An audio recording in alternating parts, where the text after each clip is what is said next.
स्वः तत्सवितुर्वरेण्यं भर्गो देवस्य धीमहि धियो यो नः प्रचोदयात्। ओम सद्गुरुचरणकमलेभ्यो नमः। परम पूज्य गुरुदेव प्रवंदनीय माता जी के सूक्ष्म संरक्षण में विराजमान ऑनलाइन दैनिक स्वाध्याय के इस कार्यक्रम में उपस्थित यूट्यूब एवं जूम ऐप के माध्यम से जुड़ने वाले सभी आत्मीय बंधुओं को सादर प्रणाम। सभी का बहुत बहुत स्वागत है आज के सत्र में। आज का एक नया अध्याय जिसमें परम पूज्य गुरुदेव के सूत्र हम सभी पा सकेंगे। सिद्धिदात्री वाक साधना पुस्तक के अंतर्गत शिष्टाचार एक महत्वपूर्ण अंग वाक संयम। आइए साथियों, प्रारंभ करने से पूर्व सब लोग अधिक से अधिक आज के लिंक को शेयर ज़रूर करें, जिससे कि हर व्यक्ति ये जान सके कि शिष्टाचार क्या है, शिष्टाचार का जीवन में क्या प्रभाव पड़ता है। शिष्टाचार समझ में आ जाए, व्यक्ति सीख ले तो फिर जीवन शानदार बन जाता है और हम सब का जीवन सफलता की उन नई ऊंचाइयों को स्पर्श करता है जिसे प्राप्त हर व्यक्ति करना चाहता है, पर शिष्टाचार के अभाव में वह असफल ही हो जाता है। आइए जानें शिष्टाचार कैसे महत्वपूर्ण अंग है हमारे जीवन में, हमारे वाक संयम में। इस अध्याय के अंतर्गत परम पूज्य गुरुदेव लिखते हैं, सभ्यता और शिष्टाचार का पारस्परिक संबंध इतना घनिष्ठ है कि एक के बिना दूसरे को प्राप्त कर सकने का ख्याल निरर्थक है। जो सभ्य होगा वह अवश्य ही शिष्ट होगा और जो शिष्टाचार का पालन करता है उसे सब कोई सभ्य बतलाएंगे। ऐसा व्यक्ति सदैव ऐसी बातों से बचकर रहता है जिनसे किसी के मन को कष्ट पहुँचे या किसी प्रकार के अपमान का बोध हो।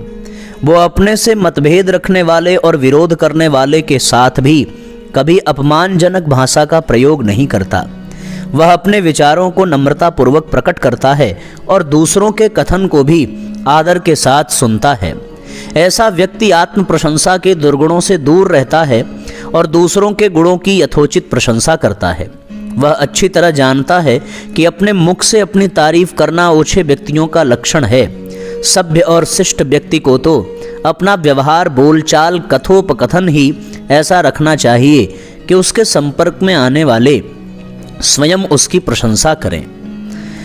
ये पहला सूत्र है साथियों शिष्टाचार का कि हम अपनी प्रशंसा अपने मुख से न करें। हम ऐसा व्यवहार करें, ऐसा आचरण करें कि हमारी प्रशंसा सामने वाला व्यक्ति करे। हमारा भाषा, हमारा आचरण, हमारी शैली, हमारा व्यवहार, हमारे विचार इतने विनम्र हों कि हर व्यक्ति स्वयं ही उसकी प्रशंसा करता फिरे। अगले पंक्ति की ओर चलें। बहुत से लोग शिक्षा और अच्छे फैशन वाले वस्त्रों के प्रयोग को ही सभ्यता और शिष्टाचार का मुख्य अंग समझते हैं, पर यह धारणा गलत है। शिक्षित और बढ़िया पोशाक पहनने वाला व्यक्ति भी अशिष्ट हो सकता है और गांव का एक हल चलाने वाला अशिक्षित किसान भी शिष्ट हो सकता है। शिष्टाचार में ऐसी शक्ति है कि मनुष्य बिना किसी को कुछ दिए लिए अपने और परायों का श्रद्धा भाजन आदर का पात्र बन जाता है। पर जिसमें शिष्टाचार का अभाव है, जो चाहे जिसके साथ अशिष्टता का व्यवहार कर बैठते हैं, उन लोगों के घर के आदमी भी उनके अनुगत नहीं होते और संसार में सब उनको अपने विरोधी नजर आते हैं। तो साथियों, एक सूत्र आप ये समझें कि शिष्टाचार का संबंध शिक्षा से नहीं है, शिष्टाचार का संबंध फैशन से बिल्कुल नहीं है। शिक्षा से साक्षरता प्राप्त हो सकती है, पर सार्थकता के लिए शिष्ट होना अति आवश्यक है। शिक्षा हमें योग्यता प्रदान करने की स्थिति में खड़ा कर देती है, पर योग्यता शिष्टाचार से ही प्राप्त होती है। शिक्षा योग्य का बनने का सुपात्र बना देती है, पर योग्यता शिष्टाचार से ही प्राप्त होती है। अगली बिंदु है, एक प्राचीन कहावत है कि मनुष्य का परिचय उसके शिष्टाचार से मिल जाता है। उसका उठना, बैठना, चलना, फिरना, बातचीत करना, दूसरों के घर जाना, रास्ते में परिचितों से मिलना, प्रत्येक कार्य एक अनुभवी को यह बतलाने के लिए पर्याप्त होता है। वास्तव में व्यक्ति किस हद तक सामाजिक है, इस दृष्टि से जब हम अपने पास पड़ोस पर दृष्टि डालते हैं तो हमको खेद के साथ यह स्वीकार करना पड़ता है कि इस समय हमारे देश में से शिष्टाचार की प्राचीन भावना का ह्रास हो रहा है और आधुनिक शिक्षा प्राप्त नवयुवक प्रायः शिष्टाचार शून्य और उच्छृंखलता को आश्रय दे रहे हैं। कॉलेज और स्कूलों में पढ़ने वाले अधिकांश विद्यार्थी रास्ते में भी आपस में बातचीत में अकारण ही गालियों का प्रयोग करते हैं और धक्का मुक्की करते दिखाई देते हैं। दुकानदारी पेशे वाले भी हंसी मजाक में साले और बहन की गाली देकर बात करना मामूली बात समझते हैं। इन सब के उठने बैठने का तरीका भी सभ्यता नहीं कहा जा सकता। इन बातों का विचार करके एक विद्वान ने ठीक ही कहा है, हम बैठते हैं तो पसर कर, बोलते हैं तो चिंगाड़ कर, पान खाते हैं तो पीक कुर्ते पर, खाने बैठें तो 1.25 गज धरती पर रोटी के टुकड़े और साग भाजी फैला दें। धोती पहनी तो कुर्ता बहुत नीचे हो गया, कुर्ता मैला तो धोती साफ, बिस्तर साफ तो खाट गीली, कमरे में झाड़ू लगाई तो दरवाजे पर कूड़ा पड़ा, चलते हैं तो चीज़ें गिराते हुए, उठते हैं तो दूसरों को धकियाते हुए। ये सब तरीके ही किसी को सभ्य या असभ्य बनाते हैं। हम चाहे घर में हो या समाज में, इन सब बातों का हमको ध्यान रखना चाहिए। हमारे आचरण और रहन सहन में और भी ऐसी अनेक छोटी बड़ी खराब आदतें शामिल हो गई हैं जो अभ्यासवश हमको बुरी नहीं जान पड़ती, पर एक बाहरी आदमी को वे असभ्यता ही जान पड़ेंगी। उदाहरण के लिए, किसी से कोई चीज़ उधार लेकर लौटाने का भी ध्यान न रखना, मंगनी की चीज़ों को लापरवाही से रखना और खराब करके वापस करना, बाजार से उधार वस्तु खरीद कर दाम चुकाने का ध्यान रखना, किसी व्यक्ति को वायदा करके घर बुलाना और उस समय स्वयं बाहर चले जाना, चिट्ठियों का समय पर जवाब न देना, आपने कार्यालय में हमेशा देर करके जाना। इस प्रकार की सैकड़ों बातें ऐसी हैं जिनसे मनुष्य की प्रतिष्ठा में अंतर पड़ता है और वह दूसरों की आंखों में हल्के दर्जे का प्रतीत होने लगता है। बहुत गंभीर विषय है साथियों। जीवन जीने की कला यहीं से हम सबको प्राप्त होगी। विचार करके देखें कि किस प्रकार से हमारे जीवन में ये छोटी छोटी बातें हमें सभ्य और असभ्य बना देती हैं। इन छोटी बातों को यदि हमने अपने जीवन में पालन कर लिया तो फिर हमारा जीवन शानदार बन जाएगा और हम सभ्य और शालीन बन जाएंगे। और यदि इन बातों को हमने अपने जीवन में धारण न किया तो वास्तव में हम कभी शिष्ट और सभ्य नहीं बन सकते। बात बात में थूकने की आदत, बात बात में नाक में उंगली करने की आदत, कहीं भी खुजली करने की आदत, बिना चेहरे पर हाथ लगाए अथवा रुमाल लगाए खांसने की आदत, ये एक नहीं ऐसे अनेकों उदाहरण और हमारे कृत्य होते हैं जिनसे पता चलता है कि हम सभ्य हैं अथवा नहीं हैं। अब आइए अगले बिंदुओं पर हम सभी विचार करें। अगला बिंदु है त्रिविध शिष्टाचार। एक अनुभवी लेखक ने शिष्टाचार से विपरीत बातों को 3 श्रेणियों में बांटा है: वचन संबंधी, चेष्टा संबंधी और कर्म संबंधी। एक एक करके हम इन तीनों बिंदुओं पर विचार करेंगे। इनका संक्षेप में वर्णन करते हुए उन्होंने बतलाया है, वचनात्मक शिष्टाचार में इस बात का ध्यान रखना चाहिए कि श्रोता की मर्यादा के अनुकूल आदर सूचक शब्दों का प्रयोग किया जाए। बातचीत में आत्म प्रशंसा करने, अपने मुंह मियाँ मिट्ठू बनने की प्रवृत्ति को रोकना चाहिए और यथासंभव पर निंदा से भी बचना चाहिए। किसी की बात काटनी और उसके कथन में भूलें निकालनी रहना भी शिष्टाचार के विरुद्ध है। बातचीत में आवश्यकता से अधिक विनोद भी अशिष्ट समझा जाता है। मित्र मंडली में किसी एक ही विषय पर अथवा एक ही व्यक्ति के साथ संभाषण करने से अशिष्टता सूचित होती है। कई लोगों को बोलते समय इसका क्या नाम है, जो है सो आदि पाद पूरक शब्द या वाक्यांश बार बार कहने की आदत पड़ जाती है, जो बहुधा दूसरों को अप्रिय या हास्यास्पद जान पड़ती है। चेष्टात्मक शिष्टाचार मनुष्य की मुखमुद्रा तथा शरीर के अन्यान्य अवयवों के संचालन से संबंध रखता है। चेहरे पर सदा गंभीरता का भाव धारण करने से मनुष्य का मिथ्याभिमान प्रकट होता है। इसलिए अन्य लोगों से मिलने पर थोड़ा बहुत प्रसन्नता युक्त मुस्कुराहट प्रदर्शित करनी चाहिए। शोक में खिन्नता और श्रद्धा में नम्रता का भाव प्रकट करने की आवश्यकता है। किसी प्रश्न का उत्तर शब्दों के बदले सिर हिलाकर देना असभ्यता समझा जाता है। जब तक कोई विशेष कारण न हो तब तक किसी को, विशेषकर स्त्रियों को, सिर या हाथ के संकेत द्वारा न बुलाना चाहिए। क्रियात्मक शिष्टाचार में उन सब कार्यों का समावेश होता है जो एक मनुष्य किसी व्यक्ति या समाज के सुभीते के लिए करता है। मनुष्य को प्रत्येक कार्य में अपने पड़ोसी की असुविधा का ध्यान अवश्य रखना चाहिए।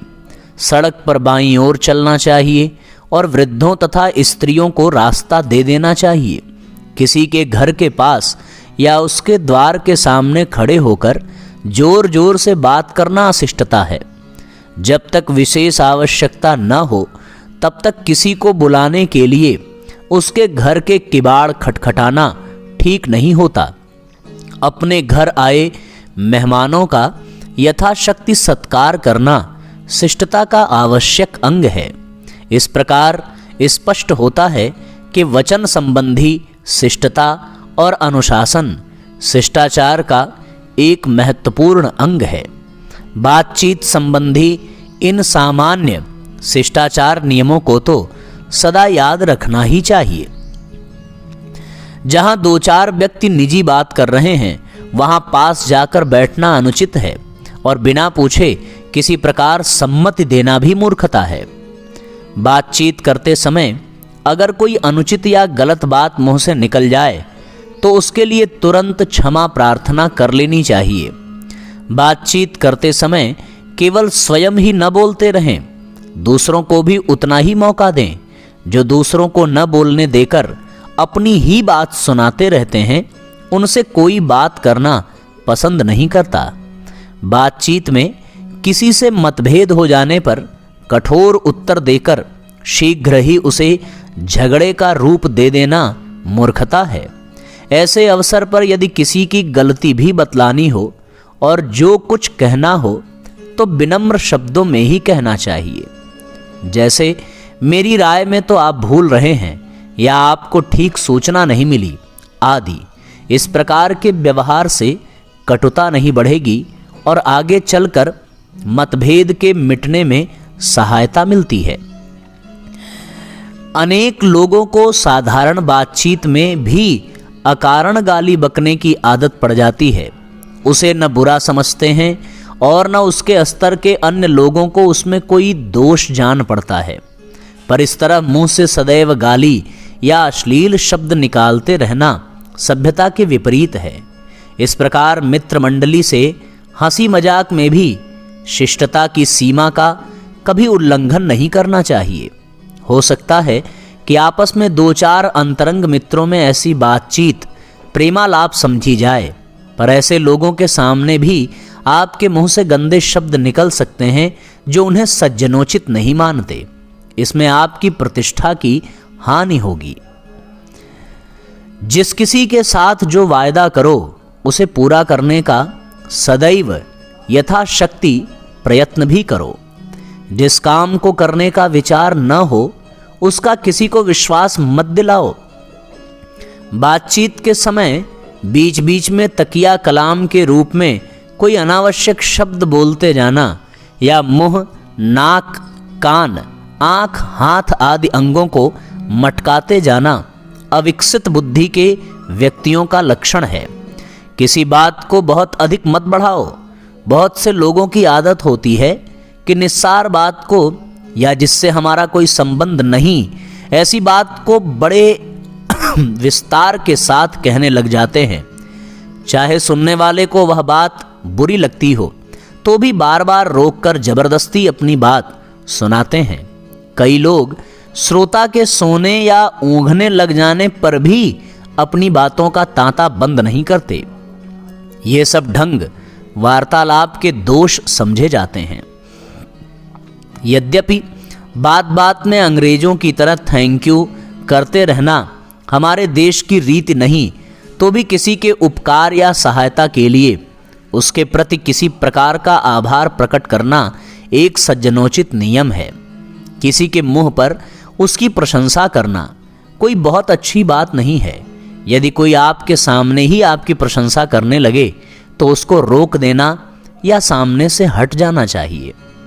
यदि कोई व्यक्ति किसी से बातचीत कर रहा हो तो बीच में हस्तक्षेप करके अपनी बात छोड़ देना उचित नहीं कहा जा सकता। इसी प्रकार एक आदमी से बातचीत को अधूरा छोड़कर दूसरे से बात प्रारंभ कर देना भी नियम के विरुद्ध है। तो आप सबने देखा साथियों, ये वचन संबंधी शिष्टाचार के थोड़े से सामान्य नियम हैं। प्रत्येक स्थिति में इस संबंध में मुख्य बात जो ध्यान में रखने योग्य है वो यह है कि वाणी में हमेशा संयम रखा जाए।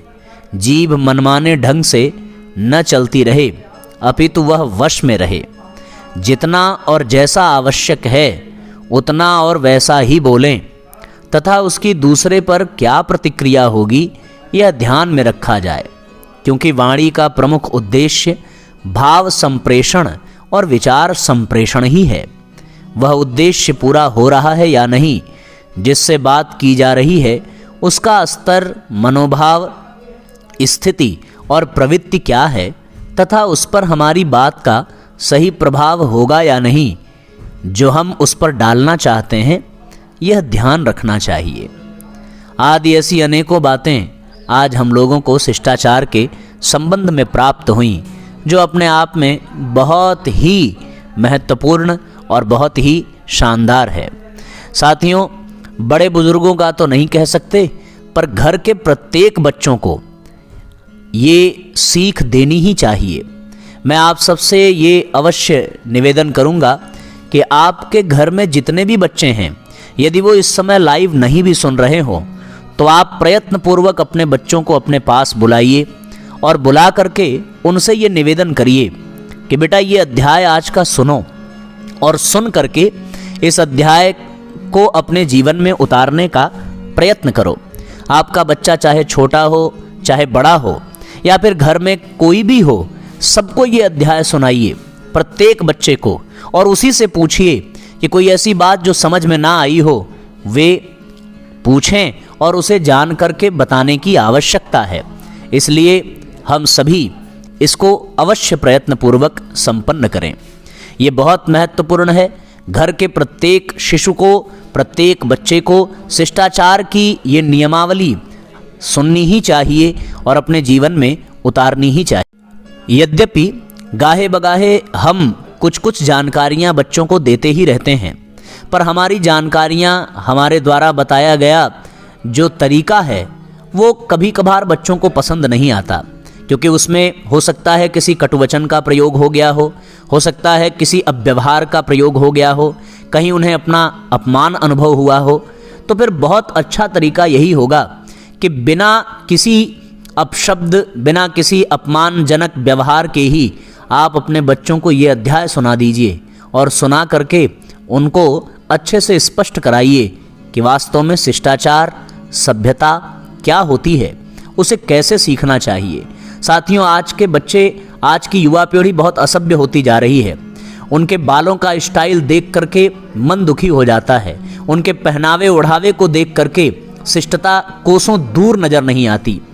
आज लोग फटे हुए कपड़ों को अपना फैशन समझ रहे हैं। आज लोग अबे तबे करके बात करने की रीति को अपना फैशन समझ रहे हैं।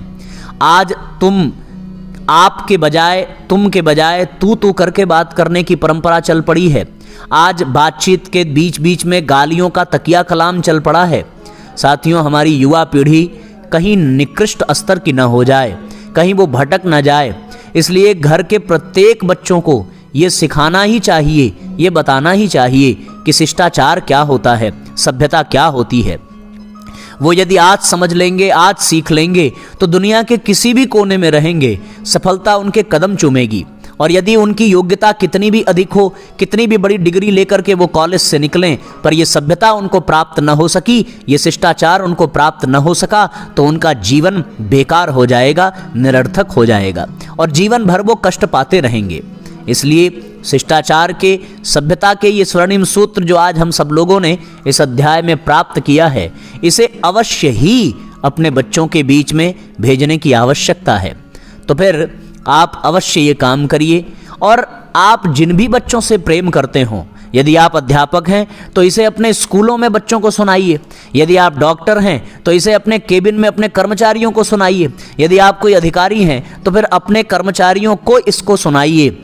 हर वर्ग के लोगों को, हर फील्ड के लोगों को, हर क्षेत्र के लोगों को इस अध्याय को सुनना चाहिए और इस अध्याय को सुन करके उनको प्रेरणा दीजिए, उनको प्रशिक्षित करिए कि वास्तव में सभ्यता क्या है, वास्तव में शिष्टाचार क्या है। यदि आपके साथ, आपके पास रहने वाला कोई भी व्यक्ति शिष्टाचार और सभ्यता के इन सूत्रों को अपने जीवन में उतार ले, तो इससे आपका जीवन शानदार बनता चला जाएगा, इससे आपका जीवन सुंदर बनता चला जाएगा। आइए हम सभी संकल्प करें कि हम अधिक से अधिक लोगों को इस अध्याय को पहुंचाएंगे और उनको बिठा करके सुनाएंगे और उनके साथ हम भी सुनेंगे।